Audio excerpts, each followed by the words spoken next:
Et bonjour à tous, on se voit la vidéo d'Alexander Ultimate. Donc dans cette vidéo, on va recommencer la série et la playlist Discutons. Donc pour les personnes qui ne savent pas c'est quoi dire Discutons, en fait, je me suis un peu inspiré de Riles, mais pas clairement de la même façon que lui. Parce que moi, dire, je compte en parler de tout type de thèmes sur cette série. Dire, lui, parle la plupart, quasiment tout le temps de séries, de trucs qui peuvent être sensibles, et moi ça va être un peu plus élargi. Et aussi, je voulais faire quelque chose de différent parce que ça sert pas. C'est pas forcément une bonne idée de copier le même principe qu'une autre personne et je voulais l'amener à dire un petit peu à mon niveau. Donc, je l'ai fait sur deux points. Donc, la plupart du temps, moi, je vous parlais, on va dire, de certains points comme aujourd'hui que c'est l'expérience et sous d'autres moments, je donnerai un thème et je ferai des lives Instagram et je discuterai avec vous et qu'on donne différents points de vue par rapport à un sujet précis. Par exemple, on va dire la confiance, ou d'autres choses, mais j'en ai pas d'autres qui me viennent à l'esprit. Donc aujourd'hui, je vais refaire comme avant, je vais commencer avec l'expérience. Donc je vais le faire en deux points. Donc déjà, il faut arrêter de se plaindre. Après, il y a les acquis, par rapport à te, comment tu t'investis par rapport à l'expérience. Et en dernier, on va dire que en soi c'est positif et aussi négatif, mais la plupart du temps c'est positif. Donc quand j'ai arrêté de se plaindre, parce que il y a des personnes, peut-être je ne me souviens plus, mais la plupart du temps on dit oui, mais c'est seulement qu'elles arrivent à eux parce que c'est eux qui arrivent. Non, non, non. Si eux ils y arrivent, toi tu y arrives également. Même c'est même pour tout. Si moi j'arrive à certaines choses, ça ne veut pas dire que vous ne puissiez pas arriver pour tout le monde. Il faut arrêter de dire oui, mais lui, il arrive mieux. Non, mais moi, je ne veux pas réussir. Non, non, non. Moi, il y a une des citations que je sais même pas si c'est une citation, mais il y a des choses que j'ai. Je sais pas d'où ça sort, mais qui ne tente rien à rien. Moi, c'est une des choses que j'adore. On dit pas des choses que j'adore, mais si tu n'essayes pas, tu ne peux pas on va dire, voir le résultat que ça donne. Et c'est pour toute chose. Par exemple, pour YouTube, pour ma vie euh, d'étudiant, je ne vais pas dire que si je ne ferais pas qui ne tente rien à rien, je serais, on va dire, aminable. Je dis ça un peu de façon exagérée, mais parce que déjà en termes de YouTube, en fait, j'ai voulu déjà évoluer en dire d'une façon particulière, qui peut être un peu dégueulasse, parce qu'au début, j'étais pas forcément à l'aise avec la caméra et j'avais pas forcément investi un peu d'argent pour que ça soit de bonne qualité. Là, c'est peut-être qu'en HD, mais qu'auparavant, ou même des fois, je me filmais la nuit et tout, mais faut arrêter, on va dire, de penser que tout le monde, et pas que tout le monde, mais que ceux qui sont des célébrités ou n'importe qui sont mieux que vous. Ici, eux, ils arrivent. Pourquoi moi, j'arriverais pas à dire, je prends une voix comme ça, mais il faut arrêter de se dire, certes, une différence, on va dire, de niveau social entre certaines personnes, mais il faut pas se dire, oui, il faut se limiter. Non, non, non, au contraire, il faut essayer. Et même si tu vois que ça marche pas, bah, tu auras vu que ça marche pas. Il y a des choses que j'ai vu qui ne marchent pas, que je ne ferai plus. Par exemple, en termes par exemple, de YouTube, je ferai juste encore deux ou trois vidéos gaming vite fait, et après j'y arrête. Après, moi, clairement, je ne ferai plus, on va dire, je sais clairement que je ne vais pas faire une voie littéraire ou économique vu que ça me plaît pas. Après, c'est mon point de vue, mais moi, j'ai jamais été comme ça. Moi, c'était plus toujours en général. Pardon, c'est moi, j'ai un message, ça m'a un petit peu déconcentré. Je disais que l'économie et la littérature, c'est pas des voies qui m'intéressent, c'est plus en général tout ce qui est scientifique. Et par exemple, pour vous donner un terme d'exemple en termes de scientifique, c'est pas pour mon vécu personnellement, parce que moi j'ai fait 5 ans de lycée, actuellement j'ai 20 ans.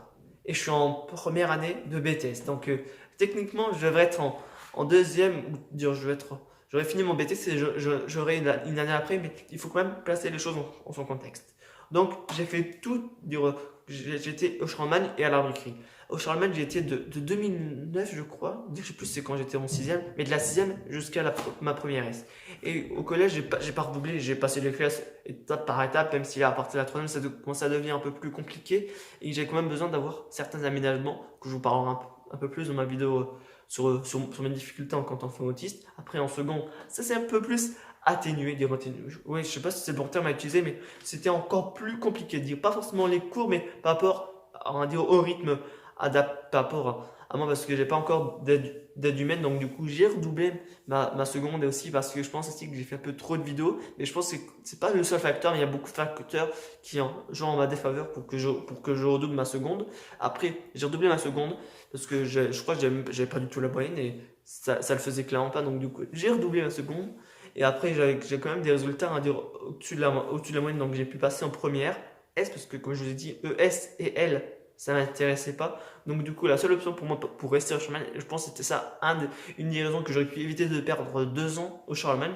J'aurais dû faire plutôt mon orientation plutôt que de rester au Charlemagne parce que certes, t'as beau avoir rester avec des copains ou dans le même établissement, mais après, il faut aussi voir à dire pour le futur parce que certes, ça peut être intéressant sur l'instant même de rester avec des copains et tout, mais après, il faut quand même voir l'orientation. Et avant la première S, on nous avait quand même fait, on va dire, parler un peu d'orientation, mais moi, je me disais, ouais, je vais réussir la première S et la terminale S au Charlemagne, mais au final, ça, j'ai pas réussi du tout ma première S. Je veux dire, j'ai pas clairement échoué, mais je me dis même, la première S, c'était la première année où j'avais une aide humaine je vais vous dire, où je parle un peu plus également, mais dans la vidéo par rapport à mes difficultés. Mais ce que je veux dire, c'est que même avec tout ce qui était mis en place, je n'arrivais clairement pas à réussir à avoir des bonnes notes, même si je m'investissais, mais je n'y arrivais pas, c'était trop compliqué pour moi. Et comme je dis, qui ne tente rien à rien, bah, la première, je voulais la faire. Au final, ça n'a servi à rien.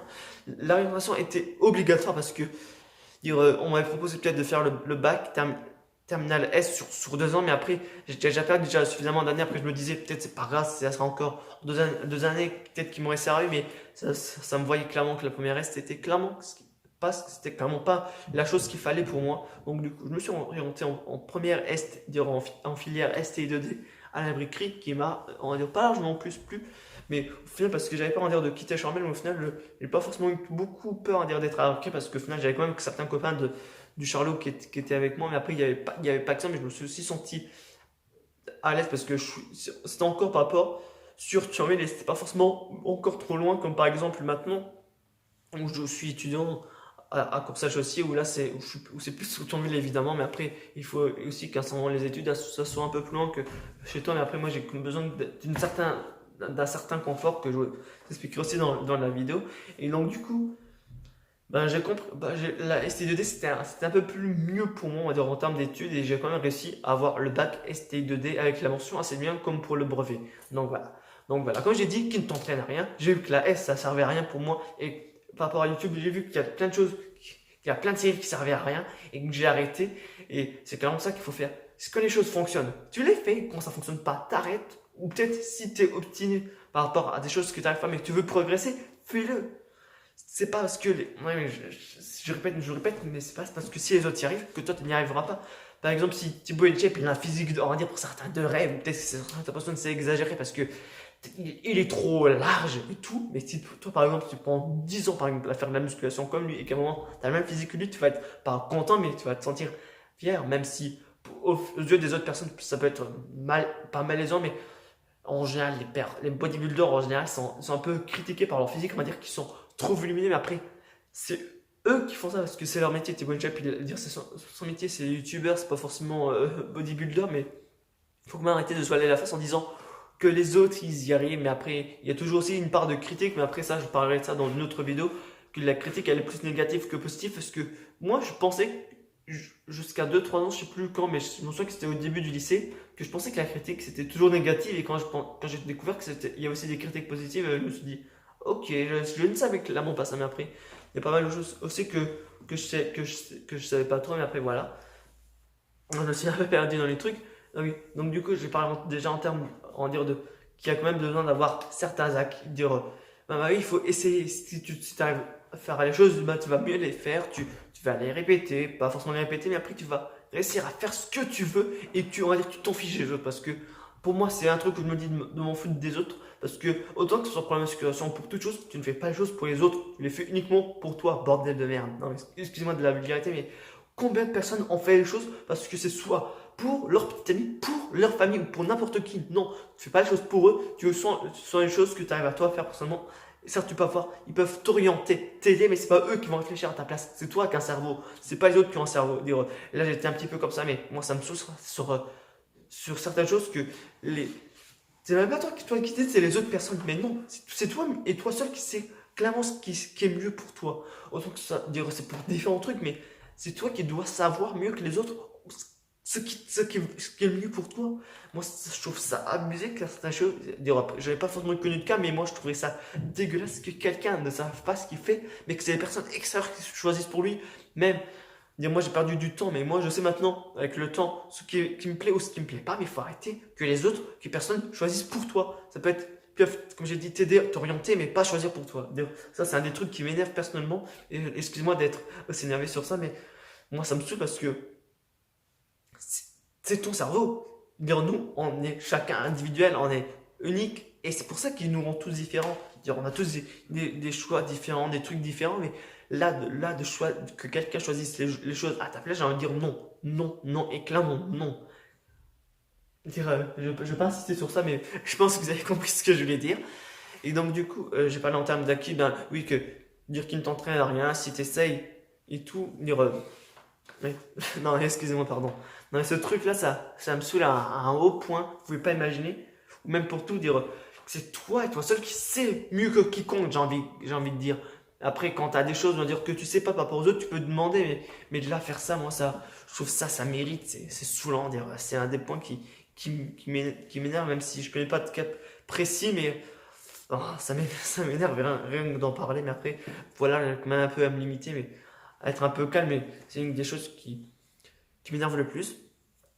Donc j'ai parlé à dire oui, que bah oui, oui, déjà arrêtez de se plaindre, ça c'est déjà non, excusez-moi, parce que comme j'écris pas, j'ai besoin de dire des fois de voir certains points. Donc rapport, oui, donc voilà, excusez-moi, j'ai eu un non, excusez-moi. Donc du coup cette fois-ci c'est bon. Donc on va parler de dire pourquoi ça peut être bien et pas bien l'expérience. Donc déjà d'un premier cas, bah, l'expérience en soi c'est bien pour tout quasiment.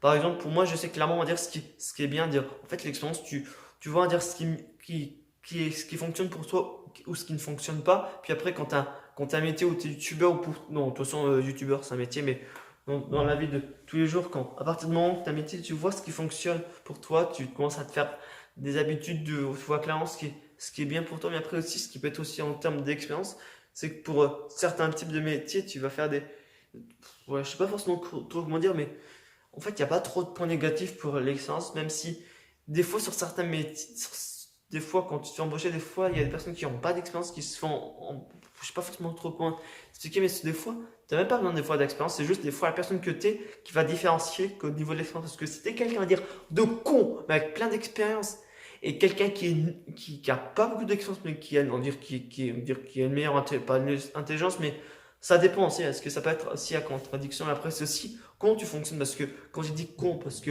après, t'as des personnes à dire qui peuvent certes bien réussir en termes de scolarité, mais en termes de comportement, c'est pas le meilleur. Mais après, là, c'est plus, on va dire, en termes de comportement. Mais en soi, je pense qu'il n'y a pas forcément de point négatif en termes d'expérience. Mais comme je le dis à de nombreuses reprises dans cette vidéo, tu vois les choses comme elles évoluent depuis que tu es petit jusqu'à maintenant. Et les personnes qui se font actuellement leur métier, je pense pas qu'elles auraient voulu faire ça quand elles étaient plus jeunes. Et il faut se donner les moyens tout simplement. Et comme j'ai dit au début, si les autres peuvent y arriver, toi tu y arriveras également. Et il faut arrêter de se dire qu'il y a une barrière. Même si moi, jusqu'à un moment, je le disais, je me faisais une pseudo-barrière parce que je me disais, parce que depuis cette année, je me suis toujours dit oui par rapport qu'il y a certaines, dire, en fait, depuis que j'étais au concert de Christophe Willem à faire la photo avec lui, avant, j'ai une sorte de barrière, on dirait pas avec les stars, même si j'en connais aucune, genre, j'ai envie de dire, mais je me fermais trop, je me disais, oui, mais c'est un monde qui n'est pas réservé, je veux dire, pas forcément, pas pour être une star à loin, même si j'avais 500 abonnés et bientôt 600 avant, mais ce que je veux dire, c'est que tu as quand même besoin d'avoir un certain, oh purée, excusez-moi, d'être de m'affranchir un peu de cette limite parce que par rapport au rêve que je sors, que je vous ai parlé dans ma FAQ, j'avais quand même besoin de la briser cette barrière et elle est brisée depuis un petit moment. Donc voilà, j'espère que j'étais assez clair dans cette vidéo et je pense qu'il n'y a rien qui manque et même s'il manquerait quelque chose, je le ferai part dans une prochaine vidéo. Et sur ce, vraiment, ciao!